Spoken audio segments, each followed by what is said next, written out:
हस्तगत करणाऱ्या आरोपीने काय कबुली दिली? एक इन्फॉर्मेशन आला होतं की गांजा ट्रान्सपोर्टेशन होणार आहे नळदुर्ग हायवे मार्फत। LCB टीमला इन्फॉर्मेशन भेटले होते। नंतर त्यांनी नळदुर्ग पोलीस स्टेशनला इन्फॉर्मेशन घेऊन तिकडचं ठाणेदार आणि त्यांचा टीम गाडीला नाकाबंदीमध्ये पकडले। त्याच्यामध्ये एक आरोपी आणि टोटल 528 किलोचं गांजा ते स्कॉर्पिओ गाडीमध्ये सापडले। आरोपीला इंट्रोगेशन केल्यानंतर आणखी 2 आरोपी निष्पन्न होत आहेत। हे सोलापूरवरून विशाखापट्टणमला गेले होते आरोपी। तिथून माल भरले गांजा आणि इथून परत नळदुर्ग हे हायवे उमरगा नळदुर्ग हायवे मार्फत सोलापूरकडे जात होतं असं इंट्रोगेशनमध्ये आलेले आहे।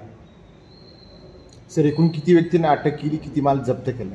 आतापर्यंत एक व्यक्तीनं अटक केलेले आहे, ते सोलापूरचा राहणार आहे आणि टोटल गांजा 528 किलो म्हटलं तर 1 कोटीचं वरती हे मुद्देमाल हस्तगत केलेले आहे।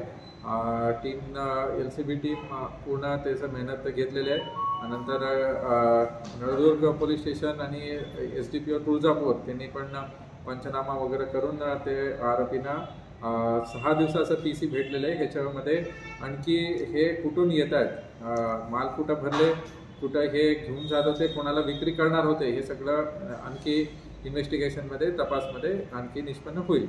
सर, आरोपीस किती दिवसाची पोलीस कोठडी मिळाली आहे? 6 दिवसाचं पोलीस कोठडी भेटलेले आहे। ओके सर, धन्यवाद।